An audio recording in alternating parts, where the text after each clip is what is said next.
मारो इसे और मारो इसे, ये इसी लायक है। अरे मारेगा यार। सरपंच जी, कालिया को चोरी करते हुए हम सब ने रंगे हाथ पकड़ा है। अब इसे गांव से बाहर निकाल देने में ही हम सबकी भलाई है। तो देर किस बात की है? अरे सरपंच ऐसा मत करिए, मुझे एक मौका और दीजिए, मैं दोबारा कभी चोरी नहीं करूंगा। लेकिन गांव वाले उसकी एक नहीं सुनते और उसे मार मार के गांव की सीमा के बाहर निकाल देते हैं। मेरी कमर दर्द के मारे मेरी जान निकली जा रही है। कम वक्तों ने जम के धुलाई की है मेरी।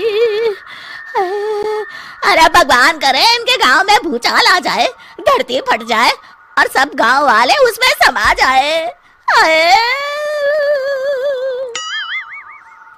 चलते चलते कालिया जंगल में पहुंच जाता है। उसे वहां एक प्रयोगशाला दिखाई देती है। अरे इस जंगल में ये अजीब सा दिखने वाला घर किसने बनाया है? चल कर देखना पड़ेगा। कालिया प्रयोगशाला के पास चला जाता है। दो वैज्ञानिक प्रयोगशाला में बातें कर रहे होते हैं।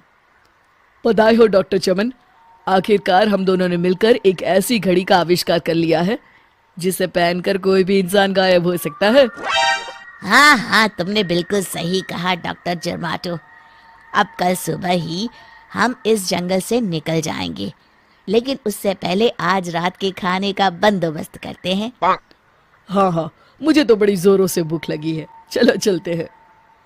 दोनों वैज्ञानिक वहां से चले जाते हैं। उनके जाते ही कालिया प्रयोगशाला में दाखिल होता है।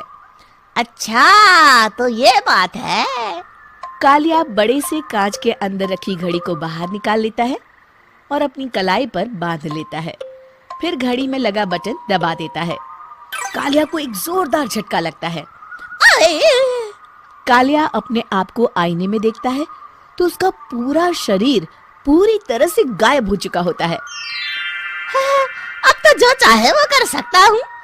सबसे पहले मैं उन सभी को सबक सिखाऊंगा। गांव वालों, मैं आ रहा हूँ। कालिया गांव की ओर चल पड़ता है। थोड़ी देर के बाद दोनों वैज्ञानिक वहां आते हैं। अरे ये क्या, लगता है कोई हमारी घड़ी चुरा कर ले गया है। ये देखो पैरों के निशान। अब क्या होगा? अगर वो घड़ी किसी गलत हाथों में पड़ गई तो अनर्थ हो जाएगा। तुम चिंता मत करो, हमारी घड़ी में जो बैटरी लगी है ना, वो सिर्फ 24 घंटे चलेगी। उसके बाद वो घड़ी काम करना बंद कर देगी। उधर दूसरी तरफ गांव में सरपंच अपने घर में सो रहा होता है। तभी एक आहट से उसकी नींद खुल जाती है। अरे कौन है? कौन है वहाँ? बड़े मजे से सो रहा है। आज मैं तुझे नहीं छोड़ूंगा। कालिया पास में पड़ा डंडा उठाकर सरपंच की पिटाई शुरू कर देता है। ये ले, ये और ये ले, तू इसी लायक है, ले।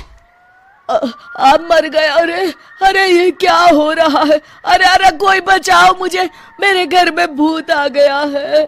सही कहा, मैं भूत ही तो हूँ, ये ले। अरे भूत जी, मैंने आपका क्या बिगाड़ा है?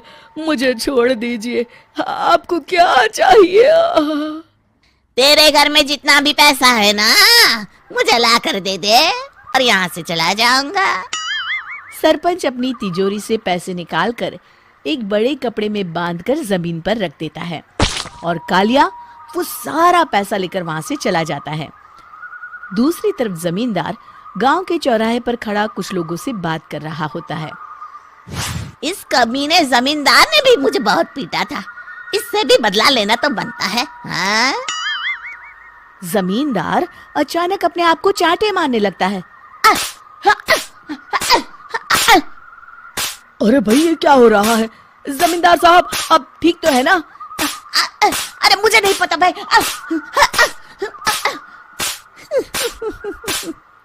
अरे मर गए रे, ये तो पक्का किसी भूत प्रेत का काम है। जमींदार के अंदर कोई भूत आ गया है। इससे पहले कि ये हमारे अंदर आ जाए, मनोहर भाई अपनी जान बचानी है तो भागो यहाँ से। ये क्या? अरे बाप रे बाप, मुझे तो भूतों से बड़ा डर लगता है। मैं तो चला यहाँ से। अगली सुबह इस घटना से पूरे गांव में दहशत फैल जाती है। सभी गांव वाले आपस में बात करने लगते हैं। अरे भाई, पता नहीं कहाँ से हमारे गांव में एक भूत आ गया है। उसने कल रात को सरपंच और जमींदार की खूब पिटाई की और उनके सारे पैसे भी लेकर चला गया। हाँ भाई हाँ, ये भूत तो मुझे बड़ा अजीब लगता है। मेरी समझ में नहीं आता कि भूत उन पैसों का करेगा क्या। अरे तेल में पकोड़े बना के तलेगा बेवकूफ। इस बात की चिंता करके कहीं वो भूत हमारे घर में ना आ जाए। तुम बिल्कुल सही कह रहे हो आर्या, मैं भी इसी बात से घबरा रहा हूँ। अच्छा, अब मैं अपने घर जा रहा हूँ। तुम सब भी अपने अपने घर चले जाओ। उस भूत का कोई भरोसा नहीं है। हाँ। तीनों वहां से चले जाते हैं। दूसरी तरफ कालिया सारे पैसों को एक खंडर में छुपा देता है। इतने सारे रुपए तो मैंने अपनी पूरी जिंदगी में एक साथ कभी नहीं देखे। इस तरह कुछ दिनों में मैं अमीर बन जाऊंगा। आज मैं उस मोटे बब्बन को अपना शिकार बनाऊंगा। सुना है दहेज में बहुत सारे पैसे और गहने मिले हैं उसे। रात होते ही कालिया बब्बन के घर में घुस जाता है। हाँ, मिल गई तिजोरी। अब जल्दी से इसे खोलकर सारे पैसे निकाल लेता हूँ। अरे खुल जा खुल जा। हाँ, खुल गई। कालिया पैसे थैले में भर ही रहा था कि तभी बब्बन उसके बगल में आकर खड़ा हो जाता है। भाई क्या कर रहा है? हाँ? अरे हट। अरे तेरी इतनी हिम्मत! मैं तेरे सामने खड़ा हूँ और तू फिर भी मेरी तिजोरी से पैसे चुरा रहा है। अरे मैं तो गायब हूँ, तू मुझे कैसे देख रहा है? कालिया अपनी घड़ी को देखता है। अरे इसे क्या हो गया है? हाय, लगता है बैटरी खत्म हो गई। अच्छा, तो आज मैं तेरी बैटरी अच्छे से चार्ज कर देता हूँ।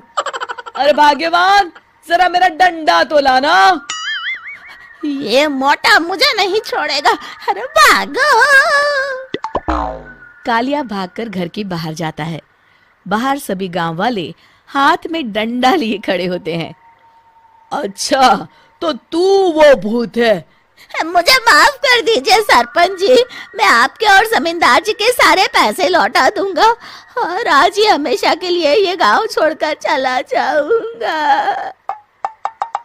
शिक्षा: बुराई ज्यादा दिन की मेहमान नहीं होती, एक दिन उसका अंत हो ही जाता है।